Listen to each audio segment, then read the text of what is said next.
আসসালামু আলাইকুম এভরিওয়ান, সবাই কেমন আছেন? আশা করি অনেক ভালো আছেন। Welcome to my another new video. আজকে বেশ অনেকদিন পরে একটা ভিডিও আমি আপলোড করছি। আশা করি ভিডিওটি আপনাদের ভালো লাগবে। তো সেদিন গিয়েছিলাম আমরা একটা ইন্টারন্যাশনাল ব্যাডমিন্টন টুর্নামেন্ট দেখতে, আর ম্যাচটা ছিল চেক রিপাবলিক ভার্সেস জার্মানির একটা ম্যাচ। তো এই তো আমরা ভেতরে ঢুকে পড়েছি, আর এখানে বিভিন্ন জিনিস ওরা সেল করছিল, জার্সি, দেন ব্যাডমিন্টন ব্যাগ, তারপর শুজ। তো আমার হাজবেন্ড ও একটা শু চয়েস করে, আর এই শুটা সে কিনেও নেয়। আর আমারও জুতাটা খুবই পছন্দ হয়েছিল। তো এখানে ম্যাচটা প্রায় শুরু হয়ে গিয়েছে। আমরা এখান থেকে কিছু খাবার দাবার নিয়ে ভেতরে চলে যাব।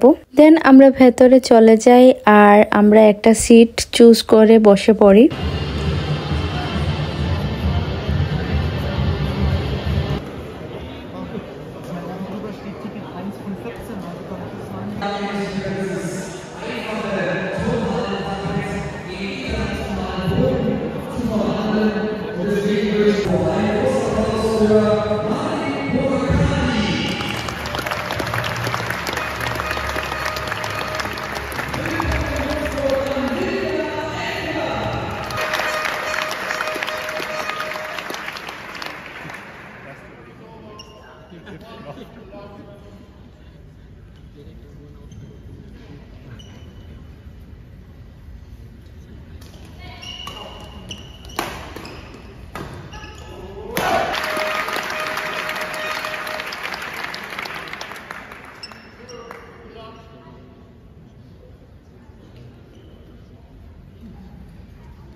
তো আমরা ম্যাচটা খুব এনজয় করেছিলাম, আর ফর দ্য ফার্স্ট টাইম আমি কোনো ইন্টারন্যাশনাল গেম এভাবে লাইভ দেখলাম। আমার তো খুবই ভালো লেগেছিল, আর প্রত্যেকটা গেমই আসলে জার্মানি উইন করেছিল, যেটাকে বলে একদম হোয়াইট ওয়াশ। তো যাই হোক, আজকের ভিডিওটা এই পর্যন্তই। দেখা হবে নেক্সট কোনো ভিডিওতে। আল্লাহ হাফিজ।